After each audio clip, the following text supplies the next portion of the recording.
Good afternoon সবাইকে। হ্যাঁ, good morning video অনেকদিন দেওয়া হয় না, তো আজকে ভাবলাম যে এই যে রাস্তার এন্ট্রান্সটা দেখছো সেটা হলো আমার বাড়ির এন্ট্রান্স, যেখানে এত জল জমেছে। বৃষ্টি না তো গাছগুলো দেখাতে প্রচন্ড ভালো লাগে, যার জন্যই আজকে ভিডিওটা করলাম অনেক দিন বাদে। যাই হোক, এই হলো আমার গাছের কাঁচা লঙ্কা, প্রত্যেকটাই আমার টবের।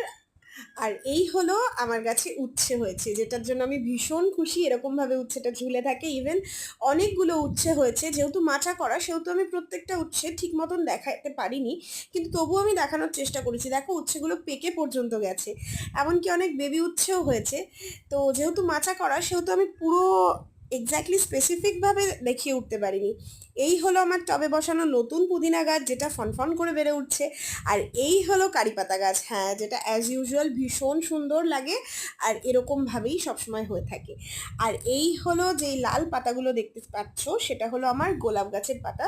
আর এই হলো বিনবুলায় মেহমান, মানে আমি এই তুলসী গাছটা বসাইনি, নিজের থেকেই গোলাপ গাছের সাথে বেড়ে উঠছে। আশা করি তোমরা দেখেই বুঝতে পারছো। আর হ্যাঁ, আমার বরাবরের শো স্টপার এই জবা ফুলের গাছটা। তোমরা প্রত্যেকেই জানো এটা আমার কতটা পছন্দের, কিন্তু এই জবা ফুলটা আজকে একসাথে দুটো দিয়েছে।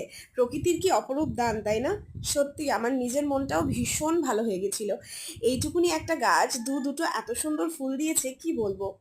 এছাড়াও ছিল আজকে কমলা লেবু গাছে দুখানা নতুন ছোট্ট ছোট্ট কমলা লেবু এসছে।